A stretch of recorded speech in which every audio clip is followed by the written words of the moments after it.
Okay, we are now live. Welcome to the show, everyone. There I am over there as well on the screen. We were joking about that before the show started. Anyway, a lot has happened the last week since our 500th episode special. We are going to focus in a special way on what seems to be an increase, not a cooling down, of violent rhetoric and actions from Democrats. First, not one but two situations happened this past week where ICE agents were ambushed and assaulted by left-wing agitators.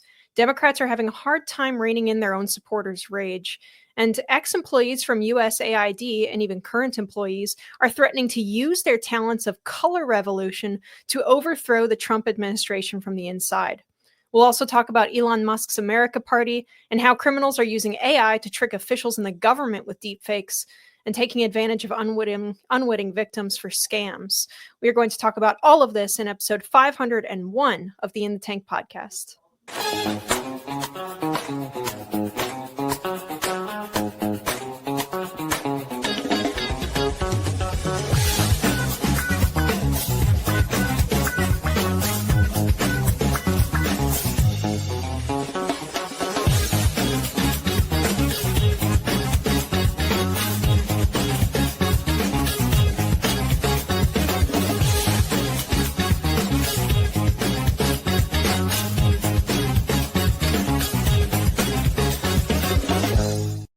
Badly. Good.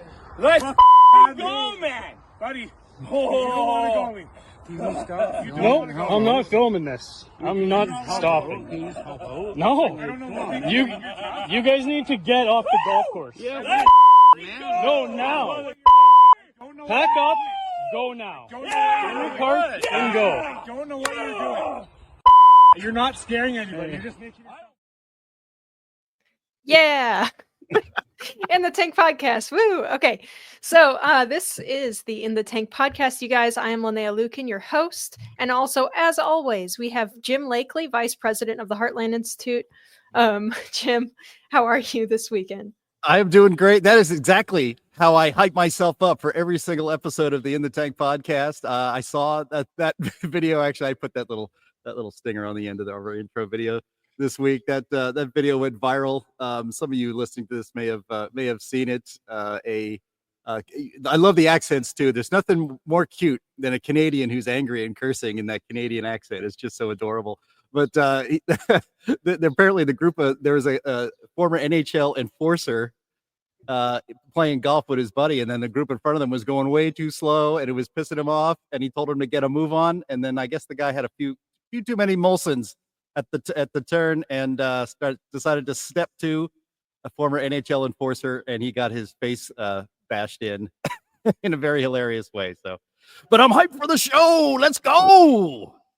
That sounds like, I don't know, that sounds definitely like something that would happen on the 4th of July. What'd you do for the 4th, Jim?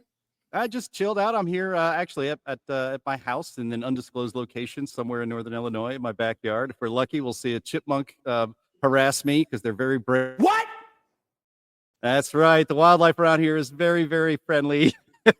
Friendly by destroying my backyard. So, yeah, I just chilled out, just relaxed at home and made a steak. Awesome. And we also have Sam Karnick, Senior Fellow at the Heartland Institute. Sam, how are you? I'm fine. And I would like to know, how are you? Oh, I'm terrific. What did you do for Independence Day, Sam? Well, basically, I did the same thing Jim did, although at a different undisclosed location, just sort of chilling out. But I did watch one of my absolute favorite movies, which has a sort of America theme to it, and it's called The Wind and the Lion. And it's from around 1973, written and directed by John Milius, who wrote Dirty Harry and Apocalypse Now, and is a fantastic writer and director. It was great. Enjoyed it a lot. So that's what I did. And Nice what did you palate do? cleanser after the stuff we talked about on the 500th Yes. episode, huh? Yeah. So what did you do over the holiday? Oh, well, I drove down to Florida and spent some time with some of my friends down there. It was great. But Fantastic. anyway, you guys, before we get started, as always, if you want to support the show, you can go to heartland.org/inthetank and donate right there. Please also click the thumbs up on this video and remember that sharing it helps to break through some of YouTube's suppression. Not that we're going to get our monetization back, but leaving us a comment helps to get through the algorithm. If you're an audio listener, you can help us out by leaving a nice review. Anyway, so let's jump right into it. We were talking about nice things, and we are about to get straight into some not so nice stuff. Today, our first topic is unhinged. And so our subject here is that twice ICE was ambushed in the past week. The first instance of crazy violence happened actually on Independence Day when a group of 10 leftist extremists ambushed officers outside of an ICE facility. The National Review reports this. The Justice Department filed a complaint Monday against 10 defendants for organizing an ambush at an ICE facility in Alvarado, Texas on the 4th of July. Each defendant is being charged with 3 counts of attempted murder of a federal officer and 3 counts of discharging a firearm during and in relation to a violent crime. If convicted, the suspects will face a minimum of 10 years in prison and a maximum of life behind bars. An 11th defendant is facing charges for obstructing justice and conspiring to destroy evidence related to the ambush. That defendant could be sentenced to up to 10 years in prison. Okay, so to those of you guys who are outside of the loop on this one, I would recommend reading a thread that was posted to X by Mike Shelby. If you are over on that website, he is a former intelligence officer, and he did a very nice detailed timeline breakdown. He posted, in short, based on the number of weapons recovered, it could have been much worse. It sounds like some would-be shooters chickened out during the event. At 10:57 p.m., 10 to 12 individuals dressed in black began shooting fireworks towards the Prairie Land Detention Center. At 10:58, 2 unarmed correctionals officers approached the vandals, and the Alvarado police officers arrived. Then 2 shooters engaged police officers from about 100 to 150 meters away, expending 20 to 30 rounds, so about 1 magazine of 5.56 ammunition from AR platform rifles. At least 1 rifle jams, and the 2 shooting suspects flee to the west. Shortly after, police apprehend 7 suspects in the field west of shooting positions. They also find 2 AR-15 style rifles abandoned in a nearby woodline. Some were wearing body armor, carrying weapons, and had radios. A total of 12 sets of ballistic vests were later discovered in the area. Additionally, a Johnson County Sheriff's Office detective made a traffic stop and arrested 1 suspect armed with a pistol, 2 sets of body armor, and 1 ballistic helmet. An additional 2 ARs are found in the back seats of the van. The suspect was also carrying a radio. Okay, so that's like crazy stuff here. And it's right that Shelby pointed out that this could have been much worse. It seems, though, according to his analysis, that they were not trained at all. Their rifles might not have been zeroed into the scopes that they were using, all sorts of stuff. So he also posted the mugshots below. And what's really striking to me is how many of the individuals arrested in this instance were women. And it seems also probably transgenders as well. I want to point out how strange that is in terms of general militia makeup. But it actually is rather common in Antifa-affiliated violent groups. So that was one of the instances of violence over the weekend. And then again on the following Monday, this Monday, we had a gunman who was killed by police after he attempted to attack a Texas Border Patrol station. Breitbart reported on that one. They said, the identity of the gunman remains unknown. However, preliminary information provided to Breitbart, Texas by multiple law enforcement sources revealed that on Monday early morning, a gunman wearing a black tactical vest carrying various firearms arrived at a U.S. Border Patrol annex building at the McAllen Airport and began firing. So 1 officer was hurt and he was rushed to the hospital, as in the previous situation. But the gunman in this case is deceased. So,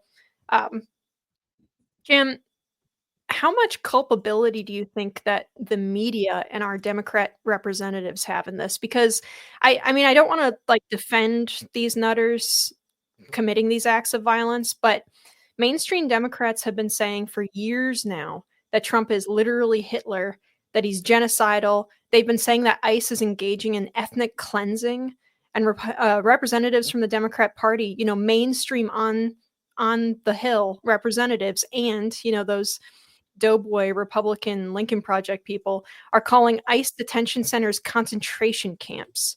So these people committing these attacks are reacting to that narrative. And in that context, it doesn't seem totally outlandish that they would have this kind of reaction. So, Trump's been threatened multiple times. He's been shot at once. So what is going on here? Well, I mean, when you put it that way, and it's very charitable, Linnea, very nice of you. That's your nature. But when you put it that way, why would you not expect this kind of reaction? Why isn't this on the news 24/7? The shadow of January 6th is over top of all of this, but not in the way that the media thinks. Say what you will about J6, but it was a 2.5, 3 hour riot. It got out of hand. Some police officers were assaulted, as happens in riots all over the country, and happened in riots all over the country in 2020. Not a single Democrat seemed to care at all that police were assaulted in those riots. And now it seems like Democrats don't really care all that much about these things that are happening here, and neither does their propaganda media. Again, why isn't it a 24/7 news story about these increasing incidents of attacks by radical leftist Antifa folks against law enforcement carrying out federal policy? Federal policy, by the way, as we mentioned on the podcast, or I did at least the other day, our current immigration law is basically the Democrats' version of immigration law. Because if Republicans had their way, the laws would be a lot stricter.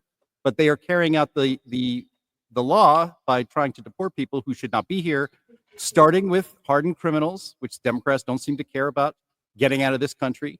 And others are, maybe getting wrapped up in it. But if you're here illegally, you should be removed, period. It would happen to me if I was illegally in another country. It's no reason why it shouldn't happen here. But are we going to see special hearings in Congress on the left's violent attacks against law enforcement? Are we going to see congressmen weeping on camera about how this isn't who we are? Like, what's his name? He's from Illinois. He used to be. I can't remember his name. I'm glad I can't remember his name. Kitzinger. Yeah, that's right. Thanks a lot. Kitzinger. We're going to see him crying about how this isn't who we are as Americans. This is anti-American. No, we're not going to say any of that. And what's interesting is as you pointed out, they're reading that news story, Linnea. The one shooter, thank goodness he was incompetent. Showed up with a bulletproof vest on and armed to the teeth, and his would-be assault upon ICE lasted about 30 seconds. I think he was immediately dispatched. He never got a shot off. What do you mean we don't know what his name is? This was 4 days ago or more? We don't know what his name is. This keeps happening too, and the media seems incurious about it as well. When it's obvious left-wing violence against society, against their fellow Americans, who knows what the motive might be? We're not going to look into anything about his background. The man who shot, the young man who shot Donald Trump in the ear, and if he did not turn his head, he would have had his brains splattered on stage in front of millions of live viewers. We still know absolutely nothing about that man, his motivations, anything. It's bizarre that we don't know anything, but actually not so bizarre because our media is not very curious in all these kind of things. Unless, of course, it happens to be somebody who could be perhaps put under the MAGA tent or somebody on the right. Then suddenly it's like we're sending a team of 40 reporters to find out everything they know about this man and his seventh cousin who lives in Texas somewhere.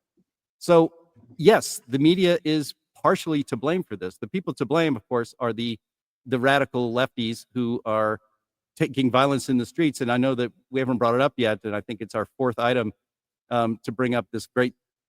It's amazing that it was in Axios, and how Democrat members of Congress, most of them anonymously, are starting to get a little worried that the basically the thugs and the troops, their brown shirts that they've unleashed upon America to stop Trump are getting a little out of hand. I think they need to be a little bit more assertive about that, and it would help if our media was too.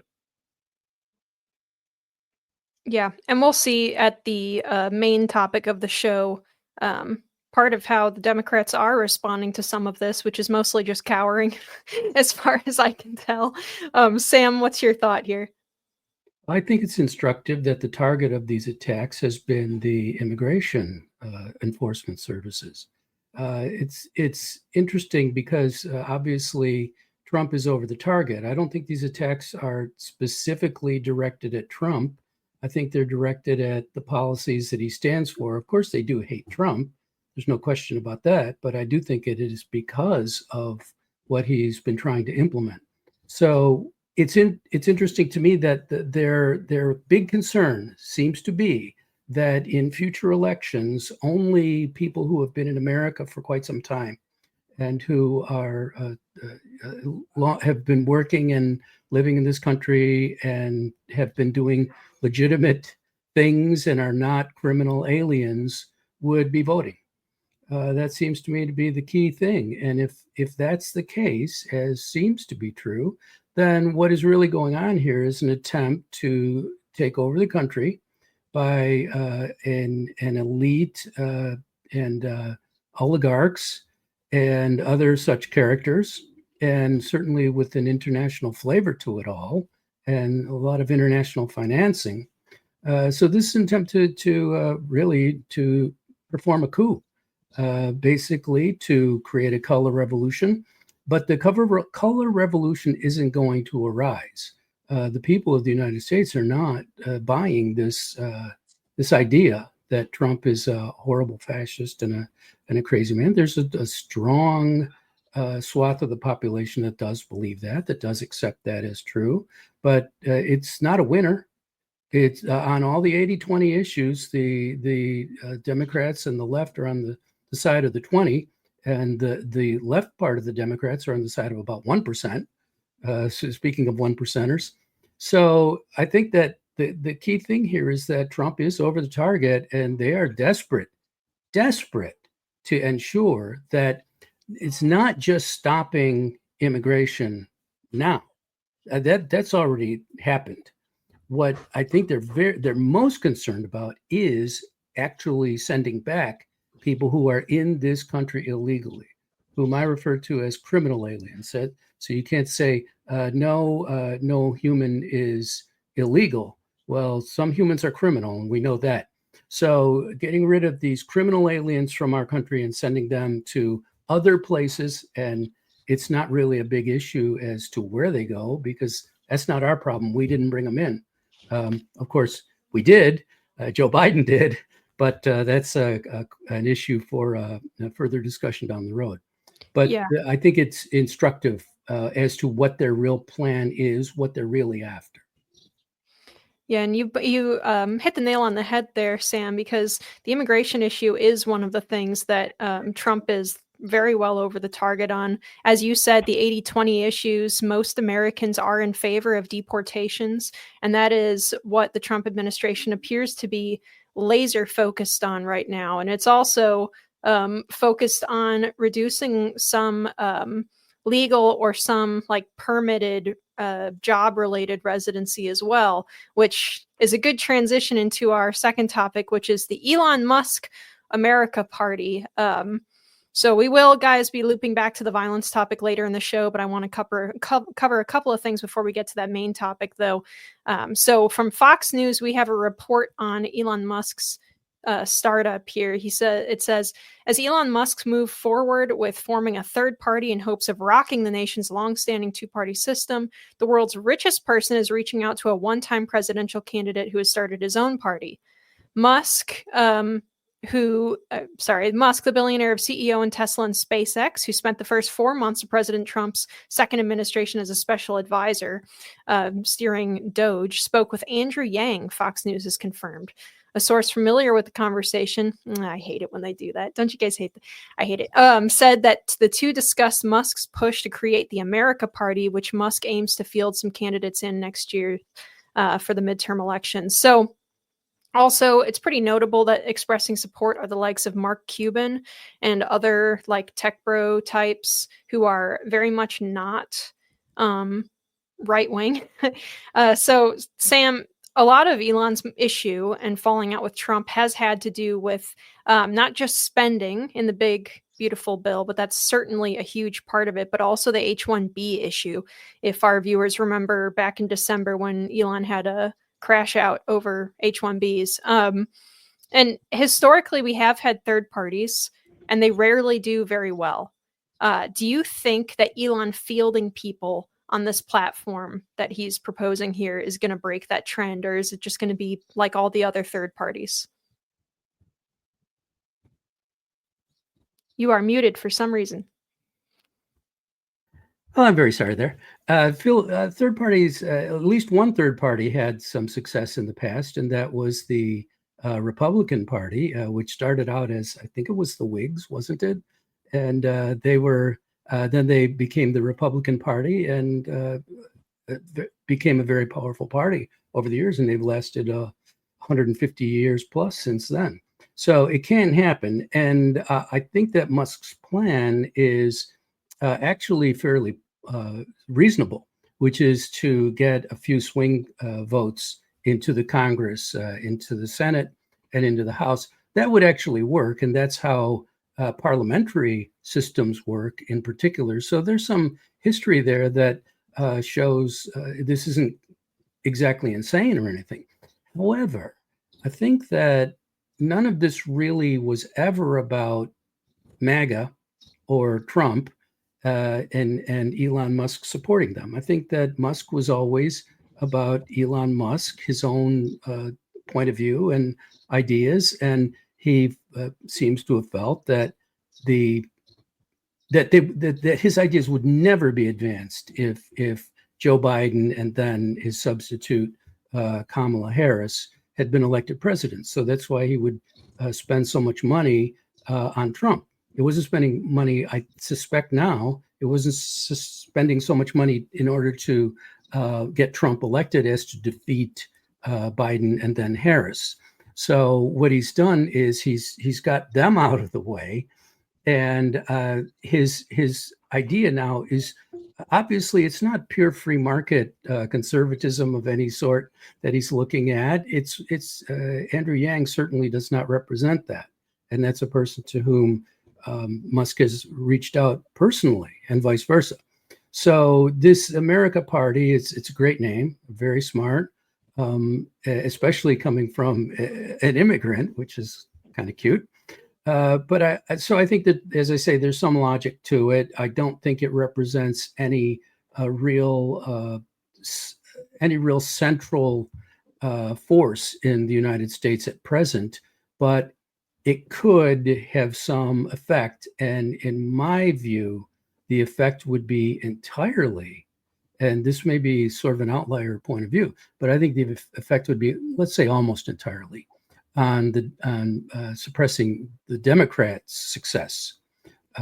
The anti-Trump vote would be split along these lines, and the anti-MAGA vote would be split along those lines. So I think it would probably take away more from the Democrats than from the Republicans. So it's actually, I don't see it as any great catastrophe or anything to be worried about. Let's just, once again, you just have to see how these things play out. Jim, obviously Elon Musk is a smart guy, but he also seems rather unstable. Definitely self-interested. Sometimes that self-interest is stuff that I'm into, like going to Mars. Other times that self-interest is not stuff that I'm into, like pushing electric vehicles. How dare you? Thank you, Greta. But yeah, it's what are your thoughts here? Because he doesn't seem like he knows what he wants and he fights for it, it appears, which is good. But he doesn't seem to me to have very much political acumen, for better or for worse. He wants things his way right now, and he cannot fathom not getting them his way right now. Getting things his way right now is how he's become a colossus in business and science and achievement, and will be remembered centuries from now for what he's done. He's in the pantheon of some of the greatest American businessmen and industrial titans ever in the history of this great country, which produces them better than any other. Musk actually already joined a third party. It's called MAGA. I mean, the Republican Party right now is already split between, basically a new kind of Republican Party, a Republican Party that actually adheres to the principles it says it wants to uphold, by and large. I mean, not everything. I don't want to go down the checkbox and all that stuff, but the MAGA revolution changed the Republican Party in ways that a lot of longtime Republicans and conservatives and libertarians have been waiting to happen for literally decades. Musk has been involved heavily in politics for really about 12 months. He didn't get what he wanted from the big, beautiful bill. He's not getting what he wants right now out of Doge, but he's gotten a lot.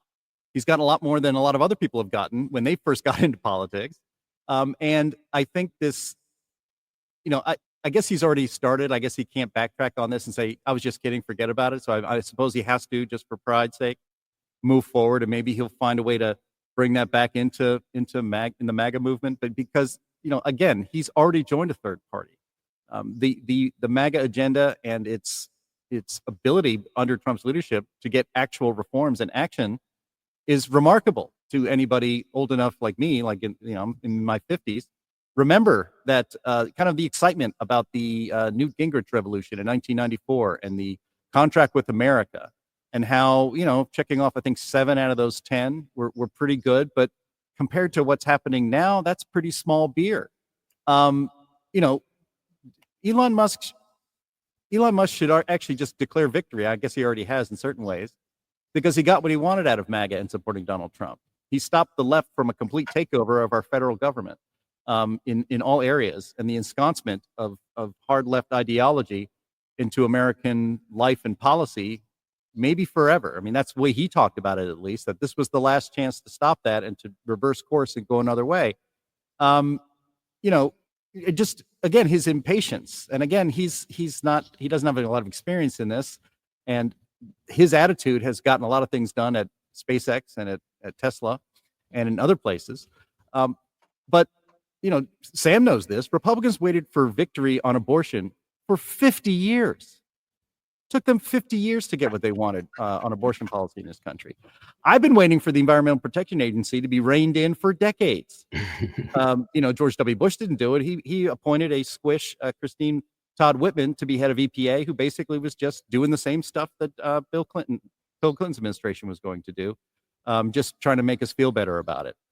Look, if Marco Rubio and Donald Trump could make up after Donald Trump calls him Lil Marco, if Donald Trump and Ted Cruz can kiss and make up after he accuse his dad of killing Kennedy or something like that, and other nonsense. I think if those two things could happen, I think eventually, and Elon Musk and Donald Trump had another spat that seemed pretty serious, and they shook hands and made up. I just have a feeling that, although I guess he can't abandon the whole America Party thing since he's made such a big deal out of it, but I have a feeling that Elon Musk will come to his senses and realize how good he has it now compared to how good or how bad or how there is nothing had by anybody who's tried to reform the system through the party system for as long as anybody listening to this podcast has been alive. Yeah, I think so. Brian Singer in the comments here makes a good point. He says, doesn't Trump want his things and want them now? How does this differ from Elon?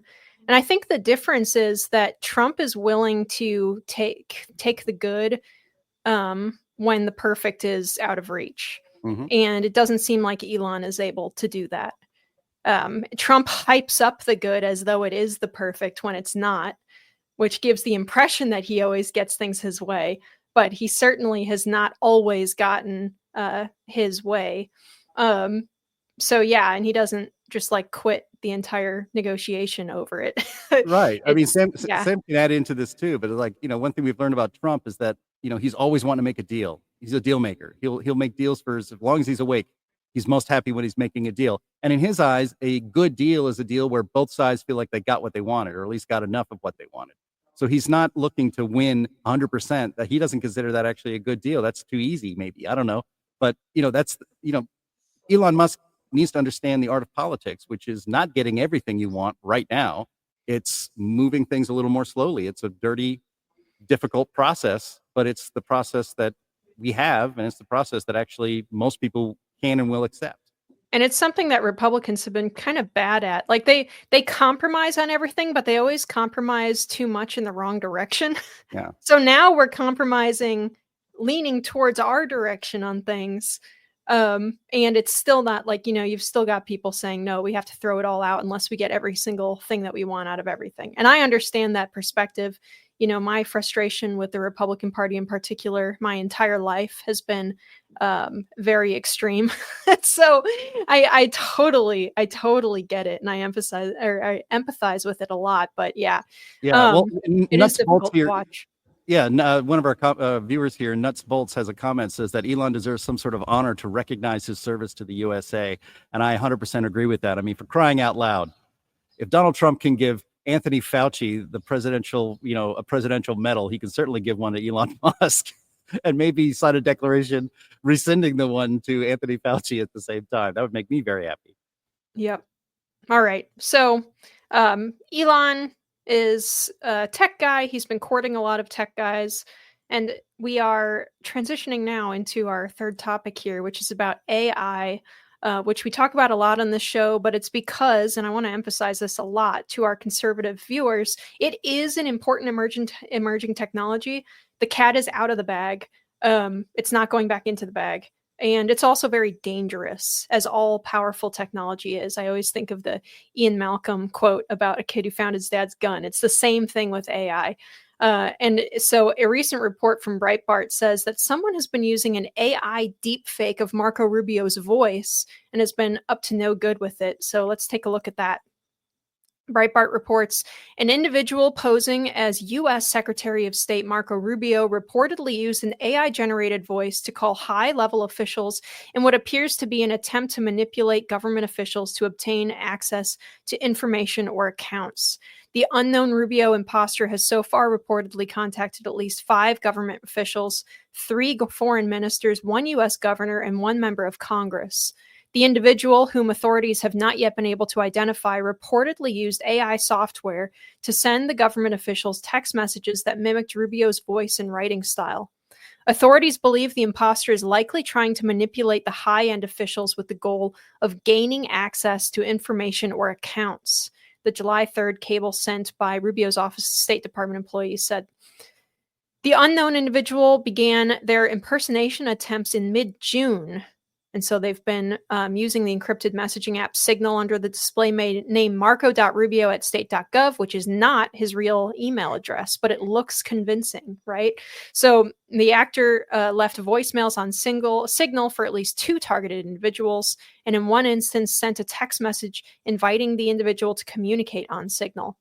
So this is scary stuff, you guys. It's especially serious when it's carried out against government officials, but it can also happen to you, and it does. At the Heartland Institute, we get emails from time to time pretending to be an employee. Even our president, James Taylor, who was in the chat earlier, I saw, trying to fish for information or just pull the old gift card scam. No AI voice stuff yet, but it can happen, and it probably will eventually. So everybody needs to stay frosty on this stuff. Jim, we've talked about AI for a long time here, and I mentioned once that it's probably going to change the way that courts look at video evidence. And our producer Andy says that audio actually scares him quite a bit more, and it'll probably be more dangerous. So what's your take on this? Yeah, I mean, this is one of the issues that we are trying to stay on top of at the Emerging Issues Center at the Heartland Institute. Whenever we bring up AI, I know Donnie wants to be on the show as he heads our center to talk about it. But yeah, it is getting worrisome. We talked about this actually on in a conference call among Heartlanders the other day, and one of our senior fellows suggested that a solution to this, and I remember Sam will remember this because he disagreed, but one of our senior fellows said maybe a solution to this is to put up a make a law to put up a watermark, either an audio one, I suppose, or a visual watermark that says this is AI, because it is getting so good. And no, I don't think Sam would agree. And Sam made the point in our call that, that's what you don't want is government deciding those kinds of rules for the use of artificial intelligence when it comes to audio and visual stuff. We at the Heartland use AI a ton. Andy Singer, our producer, is like an AI savant. I don't know when he sleeps because he's always experimenting using AI. But I think we're savvy. We think we're savvy enough to know the difference, that we can see something that's made with AI and think, no, that's not really Marco Rubio saying that. That's not really Donald Trump saying that. That doesn't look quite right. There's something just a little off, but that something is just a little off just keeps getting smaller and smaller and smaller, and it gets more difficult to do. And so you see these stories like in tabloids like the Daily Mail, I think it was in there, that somebody was convinced that Keanu Reeves was their friend. Oh yeah, that's I have that story pulled up here too. That was Hollywood Reporter. We'll bring it up in a second. But make your point. Yeah. And then there was some poor schlub who thought that Jennifer Aniston was in love with him with the use of AI and social media. So, it's like the Nigerian prince scam. Like, the reason they do these things is because they work. You are not scammed by it. You know that there is no Nigerian prince, and it's dumb to share your banking information with a stranger. But those sorts of scams only have to hit once. And with the use of technology, when you can send out such a wide net, 99.99% of people delete it or see it as a scam. That 0.001% is all you need. And then, then you try again the next day and do the same thing. So it's. I know that Donnie has talked about how dangerous it can be, and we're not even there yet. Everything is so new. Like, what if there was an AI that convinced you that Donald Trump ordered a military strike, or that somebody uses AI to again mock our Secretary of State's voice to conduct negotiations with a foreign nation? These are problems that I didn't think we would have to even contemplate in a real way for many years. And a year ago, I used AI I was just curious about it. I used AI to reproduce my voice, to train AI to reproduce my voice. It was pretty close, but Andy, for one, our producer, knew that it wasn't me, but it was pretty close. I tried to get it past my sister. She said, "That sounds weird. What's wrong with you?" But if I was to do it today, and that's just 12 months later, I bet I could fool my own family with the voice capabilities of AI. I'm absolutely sure of it. So this is getting pretty scary right now. Yeah, absolutely. And I wanted to bring up that this is a little bit off from what we usually talk about. Originally, I wanted to talk about this because of the national security implications, but I realized that, there are probably our audience is a bit more savvy than the average audience. But a lot of people are just not aware of the amount of scams that are out there. So I wanted to bring some of this up, and your Hollywood Reporter story reminded me of a documentary or something I was watching on either Amazon or Hulu or something a couple of weeks ago about these romance scams using either AI or not even using AI, just claiming that they're, making a profile claiming that they're like Brad Pitt or something and convincing these poor, desperate women that they have this like celebrity boyfriend who's interested in them and stuff. And it's so sad. So I wanted to read some bits from this Hollywood Reporter story. It says, online scams take many forms, but the ones weaponizing celebrity fandom are getting intense notice in Hollywood right now. With scammers aided by such rapidly evolving tools as AI, cryptocurrencies, and messaging apps that make it easy to disseminate fakes and operate undetected, stars and talent agencies find themselves in an escalating game of whack-a-mole, hiring companies to scan the web for fakes and getting those accounts shut down. Some 400 performers, including Scarlett Johansson, Common and SAG-AFTRA president Fran Drescher, have signed on to support legislation making its way through Congress called the No Fakes Act, which seeks to create protections for artists' voices, likenesses, and images from unauthorized AI-generated deepfakes. So I want to know, because I actually haven't talked about have not talked to our experts here in public policy on this particular topic. But Sam, does that particular type of thing, I guess we'd have to see how deep the No Fakes Act actually goes, no pun intended there, but is that the kind of thing that is in line with a free market think tank environment? Like this is stuff that's saying, there are people making fake, very convincing profiles of these celebrities or even real people, and then going and scamming people with them, or even just making money off of it by pretending to be these people. So I don't know. It's a weird place, isn't it? It definitely is in terms of policy. I certainly don't think that the federal government is the appropriate forum for this kind of matter. The problem that you have is, first of all of these activities are illegal already. You don't need some new laws to make fraud illegal. You can't do it through the mails. You can't do it through the internet. It's already illegal. So why do we have to pile on more laws? I just don't like it. I think it's quite dumb and very ill-advised. But I do think it's one thing that I found very interesting in the article on the how it's done with individuals is that Keanu Reeves and his team were very concerned about the effect on other people. It wasn't just about that you're taking away from Keanu Reeves by doing this.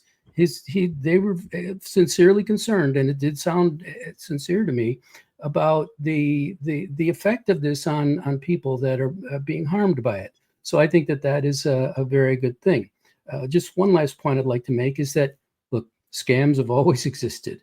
They evolved to take on the power that new technologies and new situations give them. But the fact is that there are always going to be people out there trying to scam one another, and there is sort of caveat emptor is still true. Buyer beware. And the fact is that there are plenty of emotionally vulnerable people in the United States. And we seem to have a great capacity for creating emotionally vulnerable people here. And I think that that's always going to be the case. So we really need to, I think, enforce the laws that we already have, and then see if there's anything new that's needed. I don't believe that there is. And I don't trust the federal government to do any of this. State level, I don't have a problem with. Yeah. So if our viewers want to learn more about, the kind of scams that are out there, I would recommend actually looking at like scam bait YouTube channels like Scammer Payback or Kitboga or someone.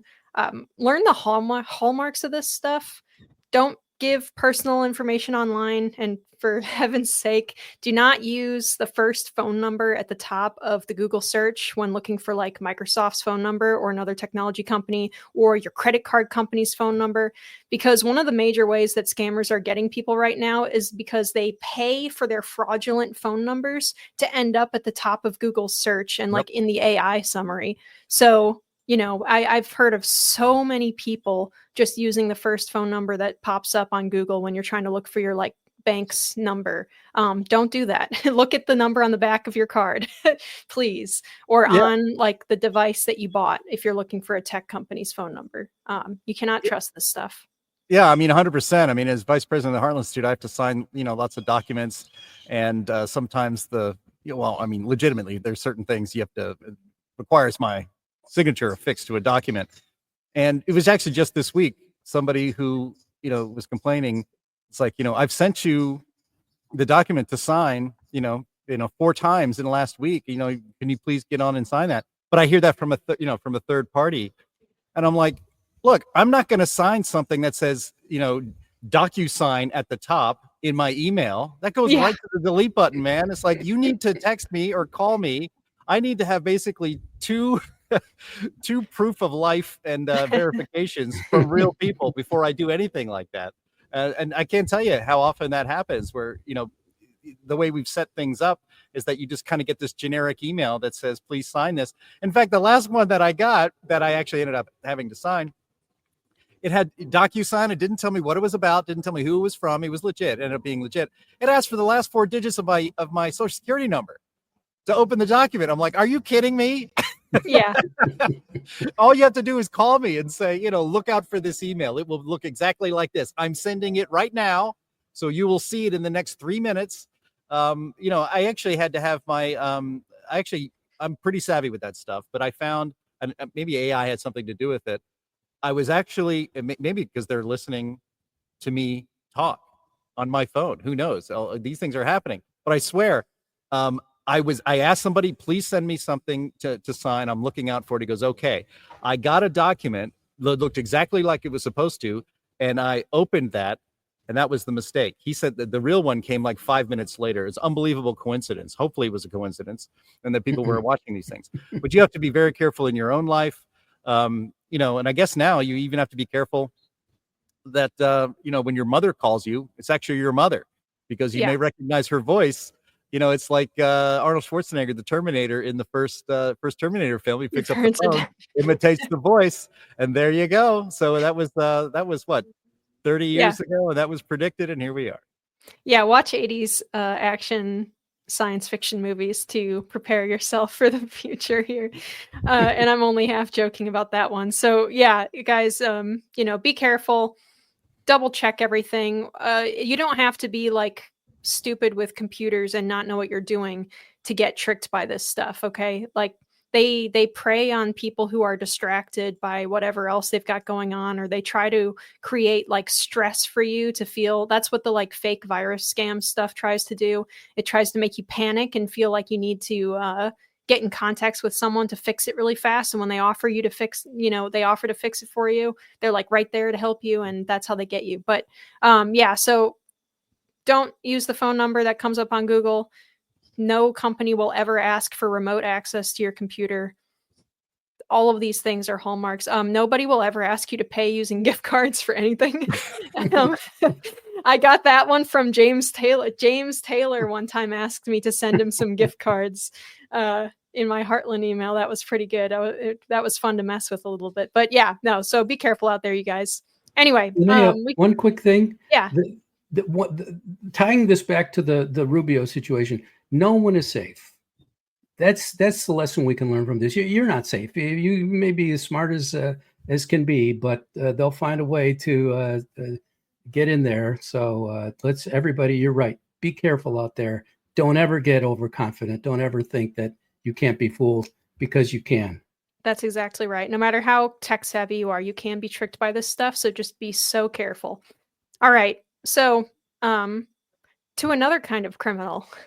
Our main topic here today is back to the violence from Democrats stuff. So from Axios, we have this amazing report where Democrats are told to get shot for the anti-Trump resistance.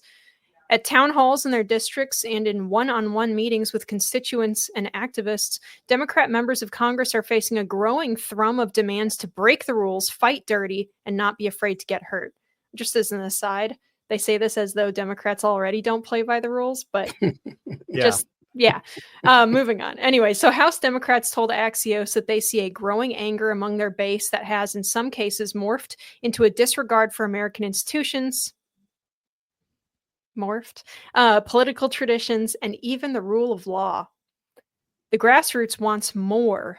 Some of them have suggested what we really need to be doing is be willing to get shot when visiting ICE facilities or federal agencies, a third House Democrat told Axios. This quote says, "Our own base is telling us that what we're doing is not good enough, that there needs to be blood to grab the attention of the press and public," one lawmaker said. A fourth House Democrat said constituents told them civility isn't working and prepare for violence to fight to protect democracy. Another House Democrat said the expectations aren't just unreal, they're dangerous.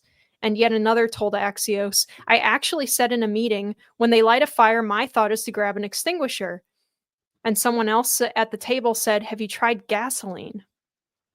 So I'm not going to pretend like you don't see this kind of rhetoric, in like the comment sections, places on the right. You'd have to be like willfully blind not to see hyperbolic comments at our town halls and stuff. But Democrats are way more willing to stoke the flames. And maybe now that there have been some real shootings, like what we talked about at the start of the show, maybe they'll cut it out. Jim, any chance? My money is actually on them doubling down, even as I said before in the show, that some of the Democrats seem to be actually scared of their base at this point. But what do you think here? Oh, I mean, I think that Axios story was quite remarkable because I think it shows that many Democrats are scared of their base, and they have every reason to be. And just as an aside, I sure hope Kash Patel's FBI is working to infiltrate these organizations the way they infiltrated, right-wing militias, the Michigan militia and things like that.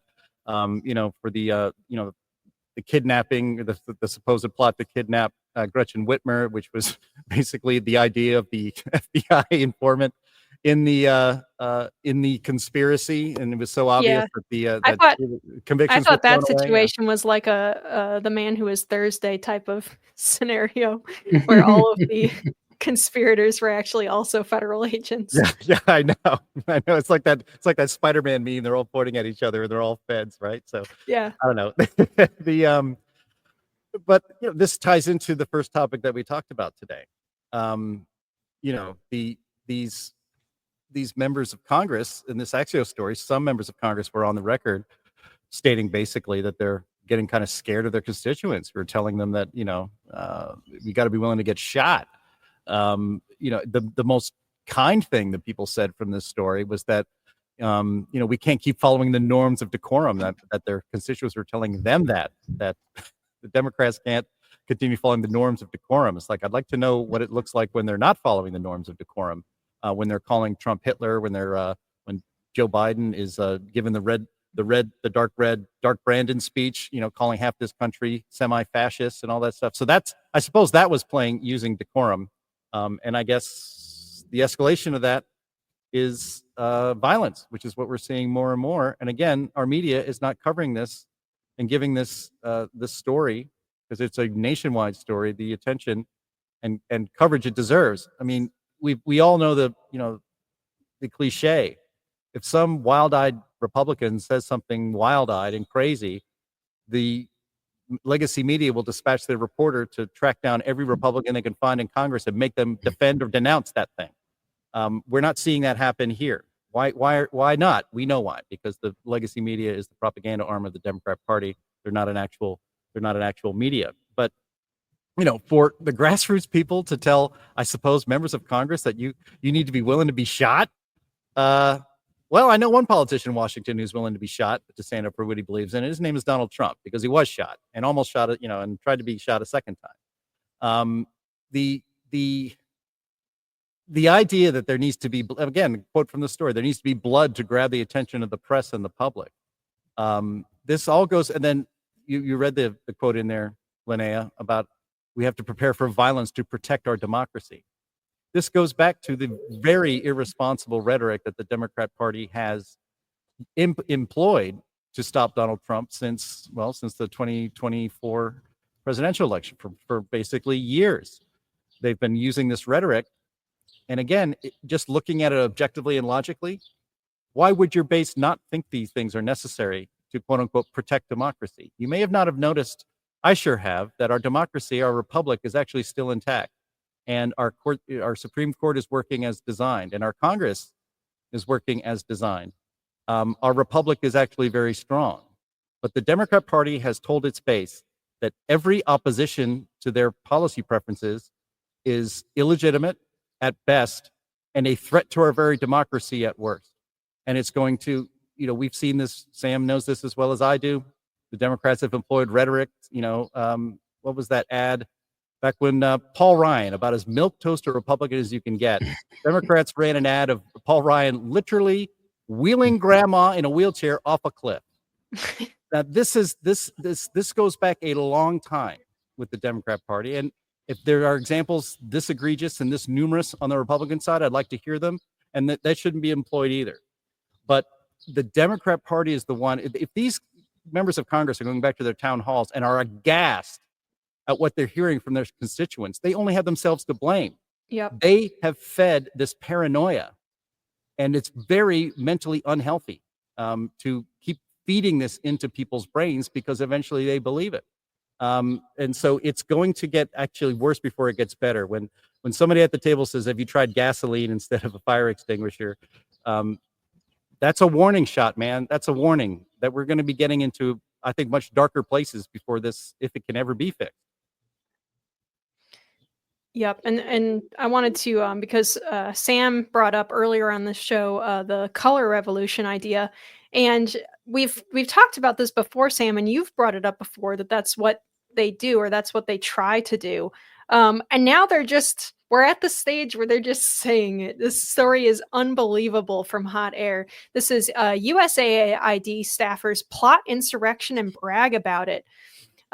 Here's a quote from another story that says, embedded in the Hot Air story, it says, "Take it from those of us who worked in authoritarian countries. We've become one," said a currently employed federal official who spoke to Notice on condition of anonymity. They were so quick to disband AID, the group that supposedly instigates color revolutions.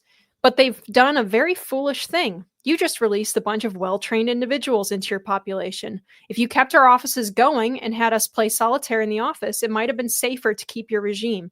And I just want to point out right off the bat, that's like extortion or black. I don't know what the correct word for that is, but that's definitely like threatening.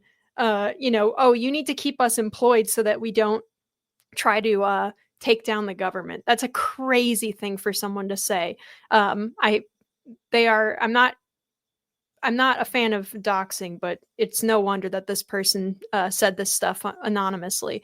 The former officials tell Notice that they're holding workshops on a tactic called non-cooperation.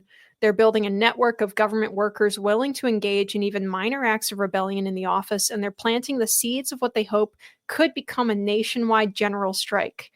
Hot Air's David Strom remarks to that, "During Trump's first term, they were called the Resistance, and we were told that their cause was just. This time around, they're Democracy AID, and the premise is the same. Bureaucrats, not elected officials, are the ones who have the right to rule over us." There's a meme that goes around that's like, first they'll say they're not doing it, then they'll say, well, if we were doing it, and then they'll say, well, we're doing it, but it's a good thing. And then, it just goes around and around like that. And that's 100% on the color revolution thing, what the left is doing right now. Sam, you've talked about this before. What's your, how does it feel to be so correct?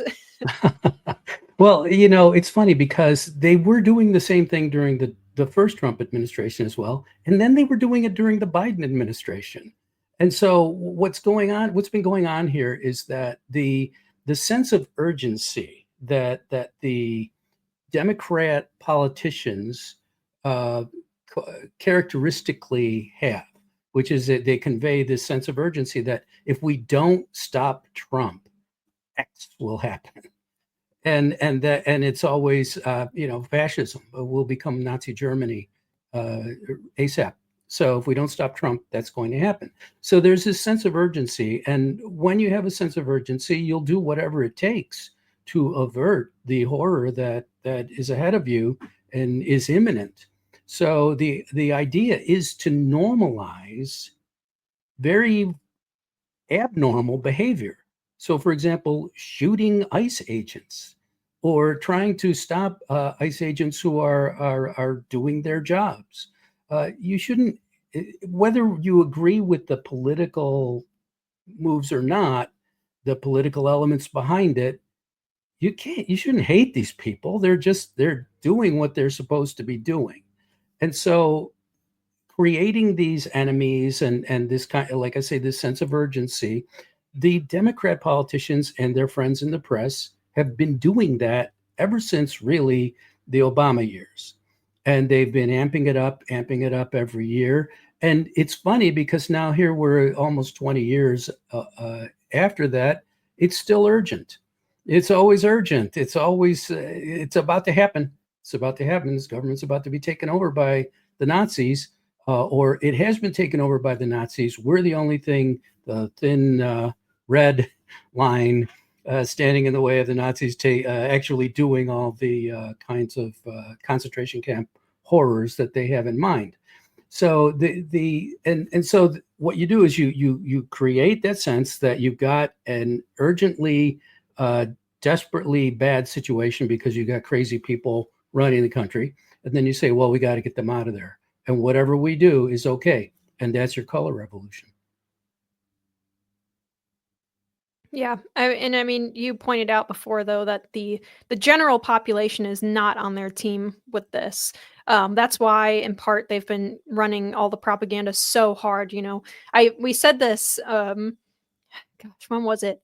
Would have been before Trump was even elected, and someone on this show, I think, said that the moment Trump starts actually enacting his deportation agenda, we are going to be bombarded with endless pictures of crying kids and people looking sad and people being arrested that look, that you can't tell right away are MS-13 or something.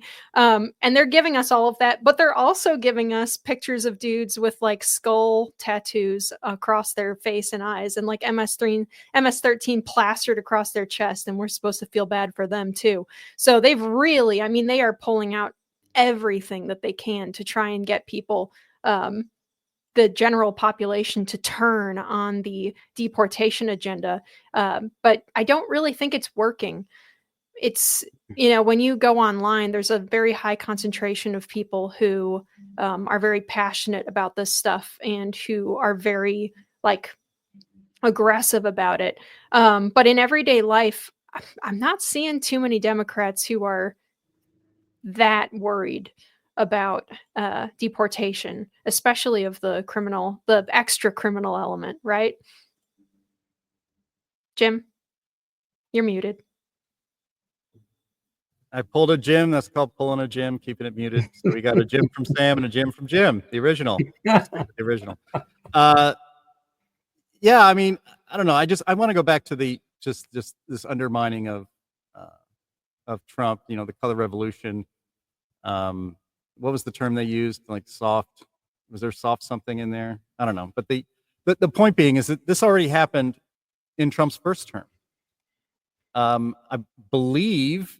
We didn't have this as a topic today, but I believe the FBI, or at least it's been reported, the FBI is open investigation against John Brennan, James Comey, former FBI director, and James Clapper for lying to Congress or whatever they can get them on because of the fake Russia collusion operation that was ordered, mind you, by Barack Obama to undermine Trump's and illegitimize Trump's presidency before it even got started. We are finally, one of my greatest frustrations about our public life and our politics over the last, 6 years, is how not a single person who engaged in that revolution, that soft coup from the deep state behind the scenes, has been punished in any way. Yep. In fact, almost everybody involved in that soft coup against Trump in his first term have been lavishly rewarded for what they did, financially, socially, and professionally, in every way possible. But now it seems, I don't want to get my hopes up, because getting your hopes up ends up, then you end up wondering why you can't see Epstein's client list. So you don't want to get too far out there on the plank. But there is a chance perhaps now that there will be some accountability for that, because it did happen in Trump's term. That was the most high-profile, damaging way that Trump was undermined by our government that we elected him to run in the first term. It was done in 1,000 different ways, in 100 different bureaucracies in that first term. But this is why it is very good news that the Supreme Court just this week ruled 8-1 with the clownish Ketanji Brown Jackson, the only dissenter. But the Supreme Court said that it is actually constitutional for Donald Trump to act as an elected president and to begin a plan to lay off a bunch of useless federal bureaucrats, or even worse than useless, harmful federal bureaucrats, and reorganize the government in ways that are that he can do so under the law. Ketanji Brown Jackson's dissent basically said, you can't even plan to do that. It's already unconstitutional. It took Sonia Sotomayor, another one of the liberals on the court, to actually upbraid her this time. Not Amy Coney Barrett, but Sonia Sotomayor, to upbraid her and saying, you don't know what you're talking about, that this is constitutional. He is allowed to do this. So that is a very encouraging sign that's related to this idea. It's a lot harder to have a soft coup from inside, or a cover revolution from inside the federal government, when you're kicked out of the federal government. And the last bit of good news about this is that these people and these agencies are self-identifying to make it a lot easier to get them the hell out of Washington, D.C., so that the people can get the government that they elect. Yeah, that's a good point, Jim. Don't ever do what the bad guy tells you. And if he tells you, leave us in the government, don't do that. Yeah, definitely don't do that. It's pretty remarkable, actually. And so, again, one of our viewers today, Brian Singer, asked towards the top of the show, actually, that he said, it appears that many soft-hearted and caring liberals or Democrats are violent, angry posers. Their virtue signaling is less than a hair's diameter. Blame can be spread all over, but what is the root cause? And I think the root cause is resentment and ingratitude, like as a personality trait, actually. Conservatives, I think, tend to have gratitude for even their situation when it's not a good situation. Like when we're out of power, or when things are going really bad in the economy, or when we're down in the dumps. I think conservatives, or more conservative-minded people, tend to have an outlook of, well, it could be worse, and tend to think, like, well, but the thing is, I have this going for me, and we can do this and to fix it, and it's going to be okay in the long run. And I don't think that a lot of leftists have that. I think that they are just like seething in ingratitude, and that's what you see a lot of the time, I think, with the destruction of like statues of the founding fathers and stuff. Yeah, they're imperfect people, very far from perfect people, but they built something that we're all benefiting from, and they deserve some gratitude for that. And they're just not able to do it. They can't bring themselves to be thankful for something that isn't exactly what they like. So I think that is my best guess at what the root cause is. I'd like to hear what other people on the panel think. I do think the root cause is really the grasping for power, and it's a matter of just using whatever you can to get what you want. And so, as I say, they manipulate people. They use the emotional appeals. They create a sense of urgency. They demonize their opposition. These are all things that Saul Alinsky wrote about in his Rules for Radicals, which he dedicated to Lucifer. Just as an aside, but he thinks Lucifer is a good guy. So what can I tell you? But the reality is that this is an attempt to get more power. And if they could get power by being nice, they would. And in fact, they tried for quite some time that tack. In addition to the outright meanness, they tried giving money to people, and they ran out of money. They have no more money they can give to people, so they say, well, we'll scare them to death, and we'll get the crazies out there to make it so that if anybody really wants to work in creating a better society, well, they'll fear for their life.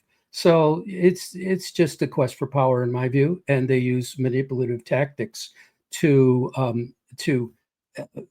build up the pathologies within the society.